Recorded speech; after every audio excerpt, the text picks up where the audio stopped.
by scaling them, and now they're doing around like 50, 60 mil a year. When we were looking at those kind of brands, we kind of just understood that, it's way more than possible to build a brand here. It went from running just drop shipping up to 10K a month stores to kind of, a case study where we went from 100K to 1 mil when Jeff Bezos said he just built, the bookstore, and it happened to be like logistics company.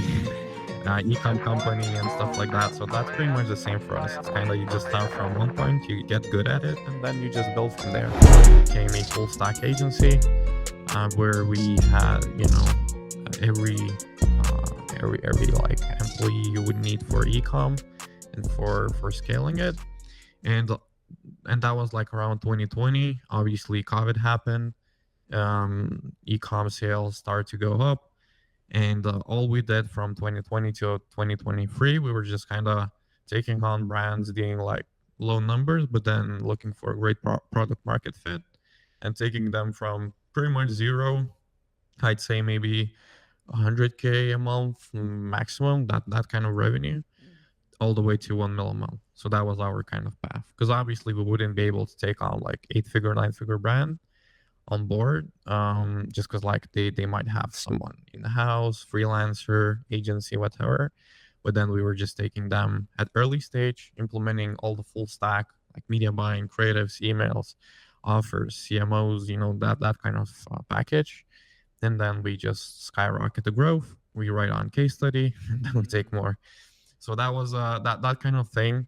That went really well. I mean, we built that up, that agency up to like 7 figures in a matter of like. Real quick, if you appreciate these clips and interviews that I put forward for you, then please make sure you use our Shopify link in the description to start your own Shopify business with an exclusive deal. And also make sure you check out akemulab.com for additional resources, free tools, guides, and just a lot of interesting stuff that will help your journey, even some software deals that are exclusive to akemulab.com. So make sure you do that and continue watching the video. Here.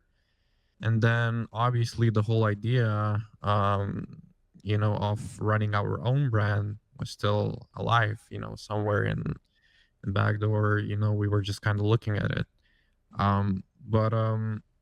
We were kind of successfully running agency, a few years came by.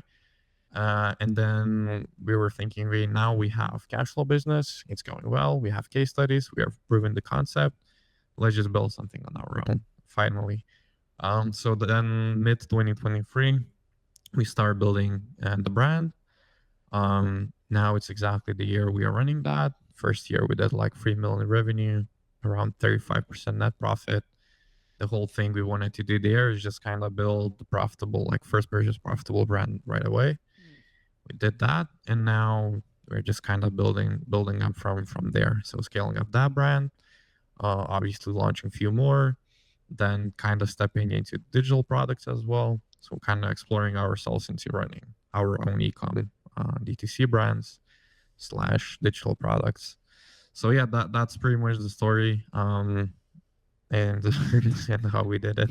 Wow. See, this is what I mean, man. You make it sound so easy and simple, just how you explain it all. And I guess it is simple, but you've just been consistent. And what's interesting is you've done all this from Lithuania, right? Like that's where your whole team is and everything, correct? Yeah, I mean, the whole concept that we kind of took is that obviously the client that we scaled from 100K to 1 mil, the one that kind of was the first, success story for us. So they were also from Lithuania, and we kind of, by scaling them, and now they're doing around like 50, 60 mil a year. Wow. Yeah, so I mean, that was pretty wild scale for them. But when we were looking at those kind of brands, we kind of just understood that, it's way more than possible to build a brand here. A lot of talent. Obviously, we have like a lot of bigger brands like in e-com space from here, bigger companies, so we can kind of take their talent, train them, and use them in scaling our own. So yeah, I mean, that's kind of the location. Wow. Yeah, I mean, I think that's a huge advantage in the sense that like you're getting a lot more talent for like, a fraction of the cost than you would in the US. How has that been? Has that really helped in terms of building like a profitable business as opposed to just churning revenue? Yeah, for sure. I mean, like if we would be in US and we would offer full stack, we would probably need like crazy personal brand on Twitter, or like I don't know, like crazy case studies, or I don't know, like something crazy to come up with to kind of charge to be above break even with that kind of service. Just because obviously with full stack you put in like anywhere from 5 to 10 people on the project. That's kind of heavy type of process driven work that you do there.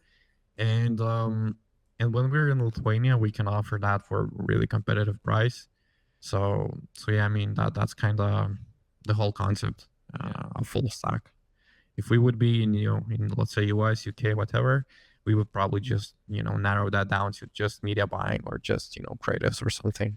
That's a good call. I mean, one of the things that I'm an agency owner too now, and I've been following a similar path of like, okay, I got this cash flow, all this talent, now we're building stuff. I want to know, in your opinion, like what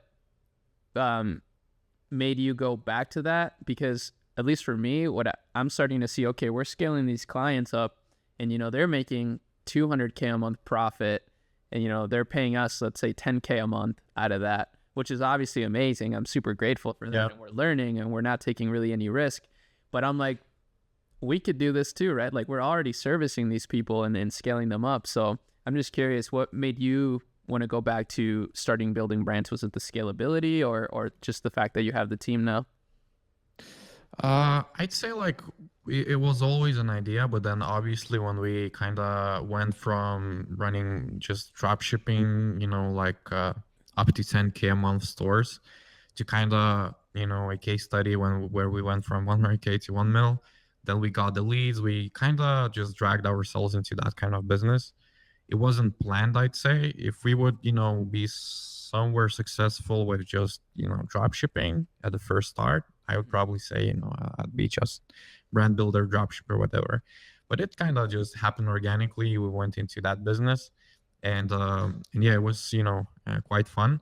But then we were kind of subconsciously building the whole thing in a way where somewhere in the whole game we'll still be brand owners. So yeah, we built full stack. That kind of made sense to run our own brand, just because like you have all the internal team, studios, like every asset you can just imagine in house. So yeah, I mean, I guess that just happened subconsciously, kind of starting from drop shipping, dragging ourselves into like agency, and then building that agency in a way where it makes sense to run the brands once you have some cash flow. Yeah. So that kind of thing. When Jeff Bezos said like he just built the bookstore, and it happened to be like logistics company, e-com company, and stuff like that. So that's pretty much the same for us. It's kind of, you just start from one point, you get good at it, and then you just build from there.